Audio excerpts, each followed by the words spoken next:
코르넬리스 프롱크 목사님의 도르트 신조 강해 북토크 네 번째 시간. 반갑습니다, 여러분. 오늘은 도르트 신조 강해에 있는 네 번째 설교를 함께 나눠보려고 합니다. 지금껏 앞에 세 설교를 함께 나누어 봤는데요.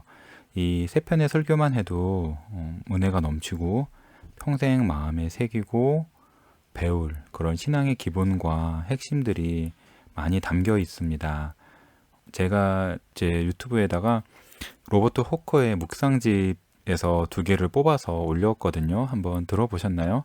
그 묵상집을 제가 정말로 좋아하는 묵상집이에요. 제가 생각하는 최고의 묵상집입니다. 그러니까 철저하게 개혁주의 신앙을 담고 있으면서 영혼을 이렇게 읽으면은 그냥 내가 공부를 하고 할 때랑에 이룰 수 없는 그런 어떤 영혼의 상태로 좀 만들어주는 게 있지 않나 하는, 예, 그렇습니다. 그 묵상집이 재밌는 게 뭐냐 하면은 제 3자에게 말하듯 객관적으로 말하는 부분도 있고, 또 예수님께 기도하는, 하나님께 기도하는, 예수님께 또는 예수님께 고백하는 듯한 그런 부분도 있고요. 그리고 자기 영혼에 말하는 부분도 있죠. 왜 그 성경을 봐도 시편 42편 5절 같은 경우 이렇게 내 영혼아 내가 어찌하여 낭망하며 어찌하여 내 속에서 불안하여 하는고 너는 하나님을 바라라 그 얼굴의 도우심으로 인하여 내가 오히려 찬송하리로다 라고 자기 영혼에 말하면서 그 낙담한 자기 영혼을 이렇게 하나님에 대한 찬송으로 믿음으로 이렇게 쫙 끌어올리잖아요. 그런 식의 부분들이 그 로버트 호커 묵상집에 담겨 있어요. 근데 저는 그게 되게 그 우리가 이런 도르트 신조 강해도 어떤 하나님의 말씀이던 뭐 배울 때 이런 식으로까지 나가야 되지 않나. 그러니까 객관적으로 어떤 사실을 익힐 뿐만 아니라 자기 영혼의 그 신앙의 내용으로 자기 영혼을 권면하고 또 동시에 예수님께 고백하고 말하고 그런 것까지 하는 게 좋은 성경 말씀 공부의 방법이라고 생각을 합니다. 예, 저도 그렇게 좀 해보고 있는데요.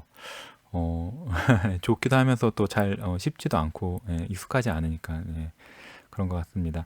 자, 우리가 지금 이제 도르트 신조 강의를 배우고 있는데요. 저희가 이제 취하는 방식은 어떤 교리를 객관적으로 공부하는 걸 넘어서서 그 하나님께서 당신의 백성에게 예정을 가르치시는 방법이 어떠한지에 초점을 맞춰보려고 하고 있습니다. 그래서 어떤 신앙 논쟁이나 교리를 배우는 것이 목적이 아니라요. 하나님께서 하나님의 백성에게 하나님의 진리를 가르치는 방식을 그대로 따라서 배우고 그래서 하나님의 계획하신 대로 열매를 맺고 하나님과 교제를 누리고 신자로서 살아가는 그런 거에 좀 초점을 맞춰 보려고 하고 있습니다. 자, 이제 여기까지 오셨으면 하나님의 율법이 우리에게 완전한 순종을 요구한다는 것을 인정하고 또 우리 죄로 말미암아 우리를 벌하시는 것이 공의로운 하나님의 권리라는 사실을 인정하는 법을 배우고 계실 겁니다. 또 동시에 우리에게 주신 하나님의 약속, 예수님 안에 우리 구원에 필요한 모든 것이 있고 누구든지 예수님을 믿으며 예수님 안에 있는 완전한 구원을 값없이 거저 후하게 누린다는 약속을 붙잡고 하나님께 간청하는 법을 연습하고 계실 줄로 압니다. 무엇보다도 내 안에서 하나님이 받으실 만한 어떤 선한 것, 좋은 것을 찾는 것을 멈추는 법을 연습하고 계실 겁니다. 내 안에는 선한 것이 없고 앞으로도 없으리라는 사실을 인정하려 하실 것입니다. 이거는 참 쉽지 않은 것 같아요. 우리는 본성상 자꾸 우리 안에서 어떤 선한 것을 찾으려 하거든요. 우리가 이제 행위 언약에 매여 있으니까요. 하지만 하나님께서는 하나님의 성령으로 우리에게 은혜 언약을 따라서 사는 법을 가르쳐 주십니다. 무슨 말이냐면은 우리가 처음 구원받을 뿐 아니라 구원의 길을 걷는 동안 신앙생활에서 오직 그리스도 안에서 하나님이 우리에게 요구하시는 것들을 이루는 능력과 도움을 찾고 구하고 받는 법을 가르쳐 주신다는 말입니다. 나의 행위에 의지하는 게 아니라 그리스도께서 다 이루신 것, 그리고 그리스도께서 당신의 성령으로 나에게 거저 주시는, 믿음으로 거저 주시는 것을 받아 사는 법을 배운다는 말입니다. 구약에서 하나님이 그렇게 말씀하셨잖아요. 이스라엘에게 이제 가나안 땅에 들어가면은 그들이 이제 짓지 않은 집에서 살고 그들이 농사 짓지 않은 것들의 열매를 먹으며 살 거라 말씀하셨는데, 기독교인의 삶이 그런 것 같아요. 내가 한 행위, 내가 한 수고로 먹고 그 안에서 안식을 누리는 게 아니라 예수님이 다 이루어 놓으신 그 일, 예수님이 힘들게 자기의 피땀으로 정말 피로 이제 이루신 것들을 거저 누리며 사는 법을 배우는 게 기독교인의 삶 같습니다. 하나님께서 우리에게 요구하시는 것은 모두 하나님께서 그리스도 안에서 다 받으셨습니다. 그리스도께서는 죽으심과 순종으로 하나님을 완전히 만족시키셨습니다. 우리는 그리스도가 이루신 일에 의지해 삽니다. 이 오직 성령님만이 이 복된 진리를 가르쳐 주십니다. 그리스도인이란 그리스도로 말미암아 사는 법을 배우는 사람입니다. 자, 오늘은 하나님이 주시는 또 하나의 큰 복을 살펴보려고 합니다. 하나님은 우리를 사랑하실 뿐 아니라 우리에게 하나님이 우리를 사랑하신다는 사실을 알게 하십니다. 하나님은 전능하실 뿐 아니라 그 전능하신 능력을 우리에게 역사하셨다는 사실을 알게 하십니다. 하나님께서 우리 안에 시작하신 선한 일을 끝까지 다 이루실 뿐 아니라 그렇게 끝까지 이루신다는 사실을 우리에게 알게 하십니다. 이렇듯 하나님의 복은 복에 복을 더해서 옵니다. 지금까지 우리가 하나님의 큰 복인 선택을 다루었다면 오늘은 또 다른 복인 선택의 확신, 그러니까 내가 하나님이 영원전에 택하시고 그리스도께로 이끌어 주신 사람이라는 것을 내가 아는 그런 구원의 확신 문제를 다뤄보려고 합니다. 사실 선택의 확신이란 말은 그렇게 흔한 주제는 아니에요. 왜냐하면 선택이 흔하지 않기 때문이죠. 하지만 이제 구원의 확신은 많은 그리스도인 분들이 관심을 갖는 주제예요. 그래서 반드시 우리는 성경을 따라서 구원의 바른 확신이 무엇인지 살펴봐야 합니다. 결론부터 말하자면 하나님께서는 예수 그리스도를 믿는 우리가 하나님께서 우리를 영원 전부터 아무 조건 없이 사랑하셔서 그리스도 안에서 구원받게 하셨다는 사실을 우리가 알기를 원하세요. 그러니까 구원의 확신은 가능할 뿐 아니라 필수인 겁니다. 그리고 구원의 확신은 신앙생활에서 아주 중요한 역할을 합니다. 구원의 확신 또는 이제 예정, 선택의 확신, 그러니까 내가 하나님께서 택하신 사람이라는 확신이 신앙생활에서 어떤 역할을 하는지는 에베소서를 보면 잘 나와 있어요. 사실 예정교리 자체가 에베소서를 통해서 배우는 게 정말로 중요하다고 저는 생각하거든요. 물론 이제 하나님의 주권이라는 주제는 로마서에 나오긴 하지만 그 예정이 실질적으로 신자에게 어떠한 역할을 하는지, 그 예정이 정말 그 실제적인 목표, 실제적인 쓰임새는 에베소서에 정말로 잘 나와 있거든요. 그래서 우리가 사실은 이거 공부하면서 에베소서를 한번 쭉 읽어보는 게, 그러니까 앞에 그 처음 뭐 세네 장뿐만 아니라 끝에 뒷부분까지 다 읽어보는 게 좋아요. 그래서 그 맥락을 함께 이 도르트 신조를 배우면서 그걸 읽어보면은 에베소서를 더 잘 이해할 수 있다고 저는 생각을 합니다. 이제 프랑크 목사님이 이제 설교에서 이제 이런 말씀을 하시죠. 제가 읽어볼게요. 에베소 교인들은 이 확신하는 믿음 안에서 기쁨을 누렸고 그랬기 때문에 흔들리지 않고 용감하게 여러 대적에 맞서 싸울 수 있었습니다. 에베소 교인들은 하늘에 한 분 하나님이 계시며 이 하나님께서 자신들을 불러 믿음을 주셨고 지금 또 돌보고 계신다는 것을 알았습니다. 한때 자신들은 허물과 죄로 죽어 있었고 잃어버린 바 되고 화를 당하고 멸망하게 되어 있었으며 진노의 자녀였으나 하나님께서 하나님의 자비하심으로 자신들을 돌아봐 주셔서 구원을 얻도록 주 예수 그리스도를 알게 해주신 것을 알았습니다.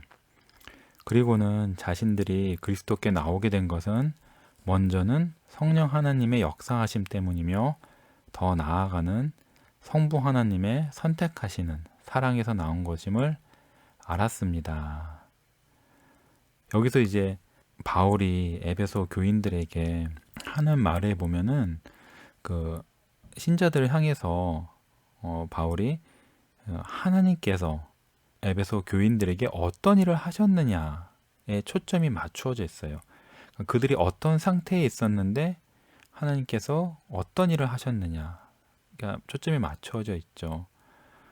우리가 이제 선택의 확신 또는 이제 구원의 확신이라는 것을 다룰 때, 물론 1차적으로는 그 말 그대로 내가 선택받았느냐 아니냐의 문제죠. 그런데 내가 선택받은 택자인가 아닌가, 그 사실을 좀 넘어서야 돼요. 그러니까 우리가 신앙생활 초기에 그런 질문이 많을 수 있거든요. 내가 정말로 구원받았나? 또는 이제 뭐 내가 택자냐? 근데 인가 아닌가 자체에만 초점이 맞춰져 있어요. 근데 그렇게 되면은 어떤 잘못을 할 수 있냐면은 내가 택자이다, 아니다를 잘못 사용할 수가 있어요. 그러니까 우리는 어떤 성경의 사실뿐 아니라 교리나 객관적인 진리뿐 아니라 그 진리를 어떻게 사용하는 것이 성경이 말하는 바른 사용법인지까지 같이 알아야 되거든요. 그렇지 않고 내가 선택자이냐 아니냐 요 사실만 자꾸 초점을 맞추면은 선택을 오용할 수가 있어요. 자, 그러면은 지금까지 배운 그 예정에서 드러나는 선택의 성격이 뭐였나요? 먼저 죄와 비참에 빠져서 자기 잘못 때문에 다 한 가지로 저주 아래 있던 사람에게 하나님께서 하나님의 선하심과 자비와 긍휼과 사랑과 은혜의 찬송을 위해서 아무런 자격이나 남에 비해서 좋을 것이 하나도 없는 사람들을 오직 하나님이 아시는 이유만으로, 하나님의 기쁘신 뜻만으로 말미암아 주 예수 그리스도 안에 있는 온갖 구원의 복을 주시기로 택하셨다는 거잖아요. 사람에게서는 아무 이유를 찾지 않고 하나님이 주권으로 한 사람을 택하셔서 자비로 이끌어 주신 거예요. 여기 그 베드로 후서 1장 10절의 말씀이 나오지요. 모든 신자에게 하나님의 부르심과 택하심을 확신하라고 베드로 사도가 강권해요. 이 말은 단순히 내가 택자라는 것을 확신하라는, 내가 구원받았다라는 그 나에게 초점을 맞추고 사실을 넘어서서 하나님의 택하심이 갖는 성격이 무엇인지까지 생각해 보라는 거거든요. 그러니까 하나님의 사랑과 은혜를 알라는 거예요. 그러니까 많은 사람이 받지 못한 그 특별한 사랑을 알라는 뜻이거든요. 그러니까 우리가 신학자나 어떤 논증가가 아니라 구원받은 신자로서 이 예정교리를 대할 때는 나에게 하나님이 어떠한 분이신지, 나를 사랑하신 그 하나님의 사랑의 성격이 어떻고, 나에게 역사하신 그 하나님의 능력이 어떻고, 또 나와 하나님과의 관계, 나와 예수 그리스도의 관계가 언제서부터 시작해서 어떠한 성격을 갖고 있고 어디까지 이어지는 그런 관계인지를 한번 생각해 보라는 거거든요. 하나님이 나에게 어떠한 일을 해주셨는가, 그렇게 해주신 목적이 무엇인가 라는 것을 생각해서 그 결과로 내가 하나님을 사랑하고 하나님께 더 순종하고 힘든 모든 일을 인내하면서 믿음의 선한 싸움을 하도록 하는 거잖아요. 그러니까 선택에는 하나님의 주권이 드러나지만은 주권이 선택의 모든 것은 아니에요. 사실 자칫 우리가 주권만 강조하다가는 성격에 담겨있는 이런 다른 속성들을 좀 약화시킬 수가 있거든요. 저는 그거는 조금 조심해야 된다고 봐요. 그러니까 지난 시간 제가 그 예수님의 비유, 망대를 세우는 건축가와 이제 전쟁을 준비해야 되는 왕의 비유를 들면서 우리가 과연 그 구원이라는 큰 이 일을 이루어 나갈 때 과연 내가 나의 힘으로 정말 할 수 있는 건지를 생각해 보라 그랬잖아요. 그래서 나의 힘으로 할 수 없다는 것을 깨닫고 이제 하나님만을 의지하는, 예수 그리스도가 다 이루신 일을 의지하는 그런 것들을 해야 된다고 말씀을 드렸는데, 프랑크 목사님이 이번 설교에서 또 비슷한 말씀을 하시죠. 이런 말씀 하시거든요. 나의 영원한 운명이 달려있는 이토록 중요한 질문을 어떻게 안 할 수 있습니까? 아마도 난 구원 받았을 것 같아. 아마도 난 천국에 갈 거야. 라는 불확실함을 가지고는 영원을 향한 여정을 걸을 수 없습니다. 확실히 알아야 합니다. 이렇게 설교에서 말씀하셨어요. 그러니까 구원의 확신도 마찬가지로 우리가 되게 진지하게 받아들여야 합니다. 왜냐면 정말 중요한 문제거든요. 그러니까 구원의 확신이 없다면은 사실은 나의 구원의 시작부터 다시 다루어야 되는 거예요. 그러니까 우리는 제가 약간 좀 걱정하는 것도 그렇고 제가 지금 속한 이제 FRCNA 교단의 신앙도 좀 그런 게 있는데 우리가 이제 교회에서 어렸을 때부터 이제 자라온 거나 또는 교회에 출석하는 사람들을 그냥 다 신자라고 여기는 식으로 우리가 서로를 다루거나 이게 설교가 전해지거나 그럴 수가 있거든요. 그런데 우리가 정말로 구원받았는지, 우리가 정말로 천국을 향해 가고 있는지, 우리가 정말 하나님의 진노에서 벗어나서 하나님의 사랑과 은혜로 들어갔는지, 마귀의 권세에서 풀려나서 그 사랑하시는 아들 독생자의 그 나라로 옮겨졌는지를 확실히 알고 가야 되거든요. 거기에 대해서 의문을 하지 않는다면 좀 이상해요. 오히려 저는 그런 사람들 많이 봤거든요. 자기가 구원받았는지에 대해서 굉장히 고민하는 성도. 그래서 많이 봤어요. 프랑코 목사님도 비슷한 말씀을 하시죠. 프랑코 목사님이 여기서 참신자는 사실 반드시 내가 구원받았는지 궁금해한다고 이제 말씀을 하셨어요. 마음속 깊이 내가 구원받았는지 아닌지에 대한 질문이 있다고 하셨거든요. 그러면서 이제 그 시편 찬송시도 하나 이제 인용하시잖아요. 물론 이제 누구는 더 예민해요. 그쵸? 그리고 누구는 좀 더 담대해요. 그 성격이 사람마다 좀 다르기 때문에 다 똑같은 강도로 마음의 무게로 내가 과연 구원받았는지에 대한 질문을 하지는 않을 거예요. 물론 정도도 다르고 때도 달라요. 하지만 반드시 있어야 돼요. 내가 택자일까 아닌가? 라는 그 질문 또는 걱정. 사실 좀 두려운 거거든요. 자기 죄와 하나님의 심판을 생각해 보면 또 구원이 주는 그 복을 생각해 보면 내가 하나님의 심판에서 벗어났는지 아닌지의 문제, 하나님의 복 안에 있는지, 하나님이 나에게 진노하시는 하나님인지 아니면 나와 예수 그리스도의 피로 완전히 화목하시고 나를 전적으로 사랑하시기만 하는 그런 아버지가 되셨는지의 궁금증은 반드시 있어야 돼요. 이게 없으면은 자기가 하나님의 백성이라고 생각하는 것이 문제가 있죠. 이 문제를 살면서 평생 한 번은 적어도 분명히 다루어야 됩니다. 자, 그럼 우리가 이제 선택의 확신을 할 수가 있고 선택을 확신을 하는 것이 굉장히 중요하다. 내가 택자인지 아닌지는 반드시 질문을 하고 넘어가야 된다. 거기에 대한 바른 답을, 성경적인 답을 얻어야 된다. 라는 것을 우리가 다 이제 동의했을 때 떠오르는 문제가 있죠. 그럼 어떻게 하는 것이 내가 선택받았는지를 아는 올바른 방법이고 어떤 것이 올바르지 않은 방법인가? 이제 이 문제를 왜 다루어야 하냐 하면은 우리가 본성상 잘못된 방법으로 선택의 확신을 얻으려고 해요.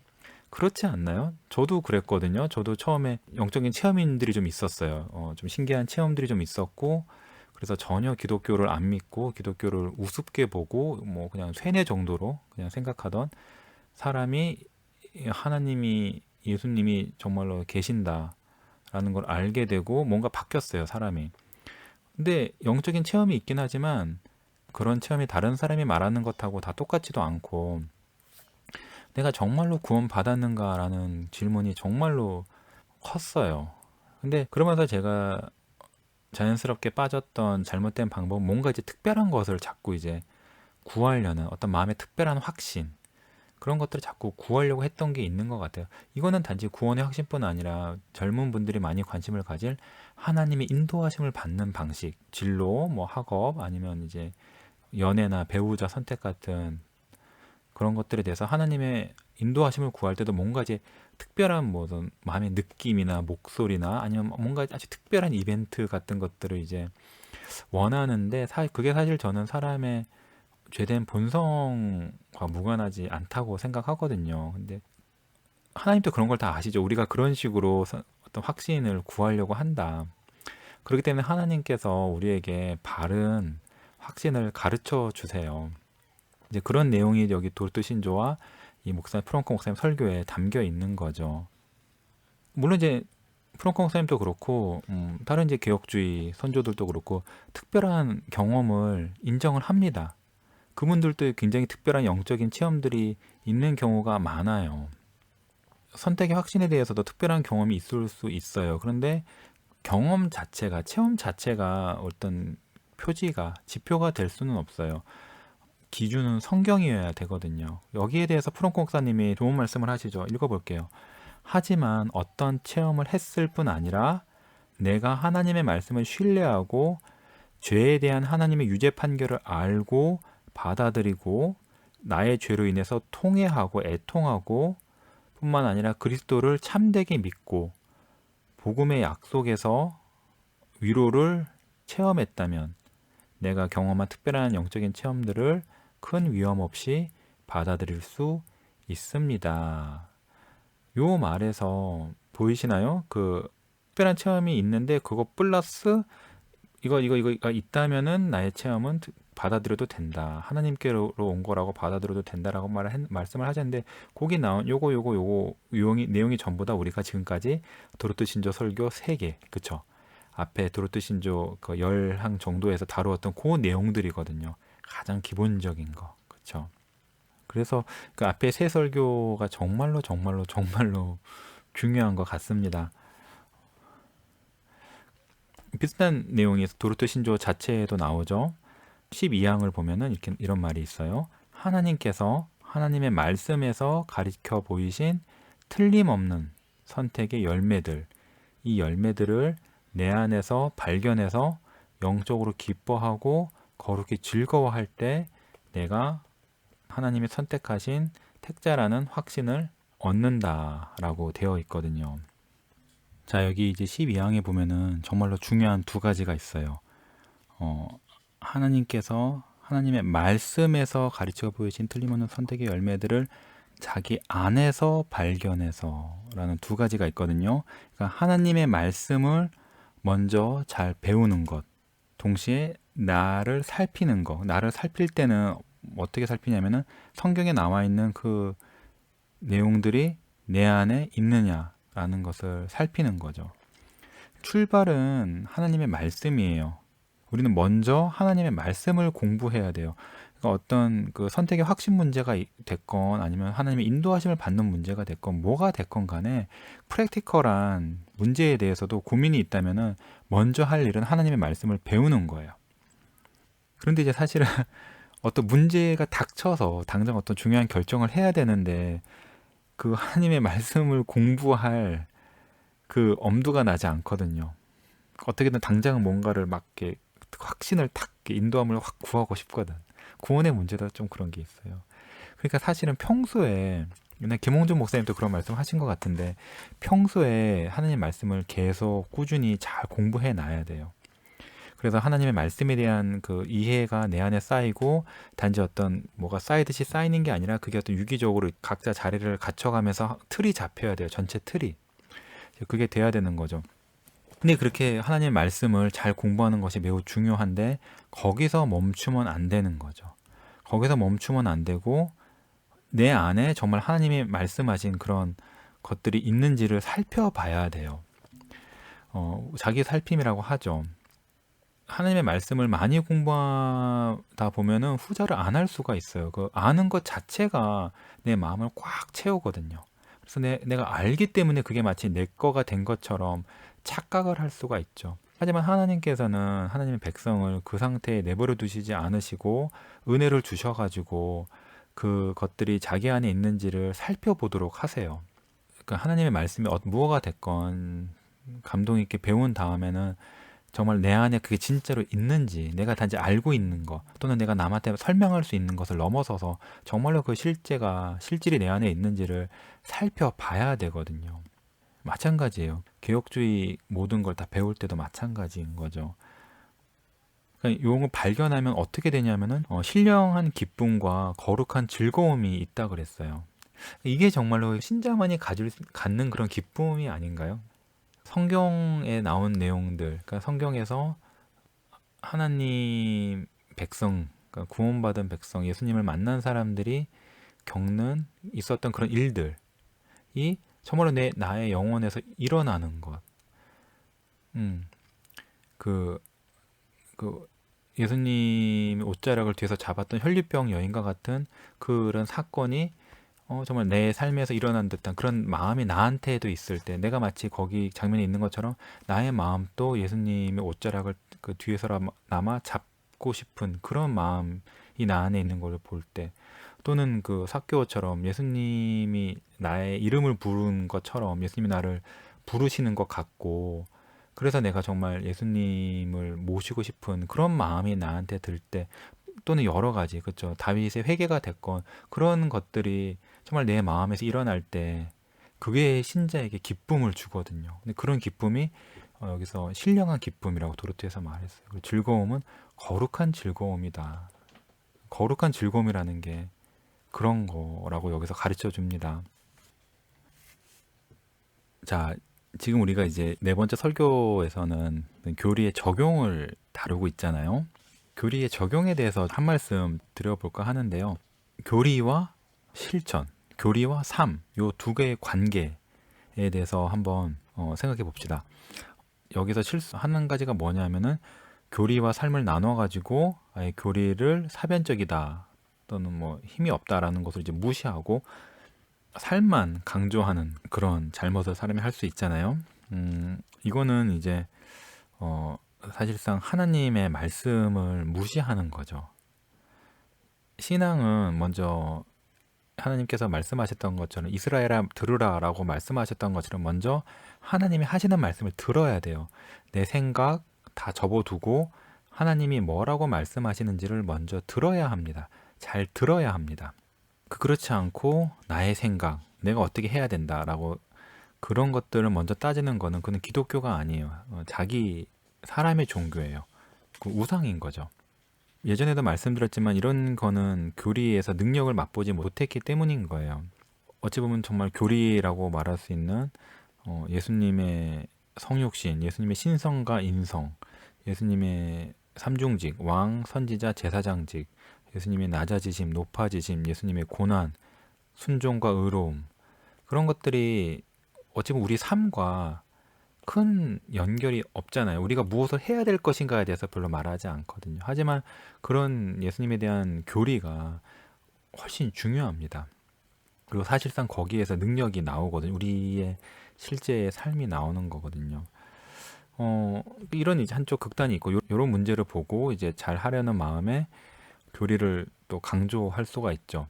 근데 물론 이제 교리를 강조하다 보면 교리만 그걸 알고 동의하는 것에서 멈추는 그런 잘못을 아까 말씀드렸지만, 또 그것을 또 넘어서서 교리대로 살 것을 강조하려는 어찌 보면 가장 균형 잡힌 그런 태도를 취할 수가 있는데, 근데 제가 보기에는 여기서도 빠질 수 있는 문제가 하나 있어요.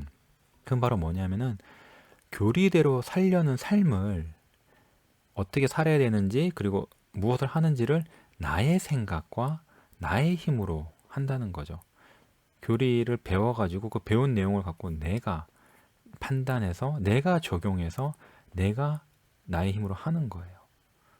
뭐가 빠지느냐 하면은 교리 자체에서, 하나님 말씀 자체에서 나오는 하나님의 능력으로 해야 되는 거거든요. 교리도 잘 배우고 교리대로 사는 것도 강조할 때 이런 실수를 저는 할 수 있지 않나라고 생각을 해요. 그러면 이렇게 되면은 사실상은 교리와 삶이 분리되는 거죠. 왜냐하면 삶 자체가 교리를 통한 하나님의 능력 자체에서 나온 게 아니라 나의 것이 되게 되면 사실상은 분리되는 거예요. 이런 것들도 조심을 해야 되지 않나 생각을 합니다. 그러면 이제 교리에 대한 바른 적용이란 뭐냐고 했을 때 교리로 내 마음 자체가 바뀌는 거죠. 그 하나님 말씀이 나의 영혼을 정말 사로잡아가지고 완전히 내가 다 바뀌어버리는 거예요. 그러니까 교리를 배울 때, 하나님 말씀을 배울 때 성령에 감동하셔서 나에게 새로운 감정과 의지가 생기는 거죠. 그게 이제 바로 저는 도르트 신조 12항이 말하는 거라고 생각을 해요. 여기서 거룩하고 신령한 기쁨과 즐거움을 말할 때 이런 요소가 또 있지 않나라는 생각을 하는 거죠. 그러니까 이러기 위해서 우리가 로버트 호커의 묵상집처럼 그런 교리를 갖고 먼저는 나의 영혼의 말을 하고 또 그 교리를 갖고 예수님께 고백을 하는 그런 영적인 활동들이 있어야 된다고 봐요. 먼저 내가 나의 손과 발과 입으로 나가서 뭘 하기 전에 나의 영혼과 예수님에게 와의 그 관계에서 뭔가가 영혼의 활동이 있어야 된다라고 저는 생각합니다.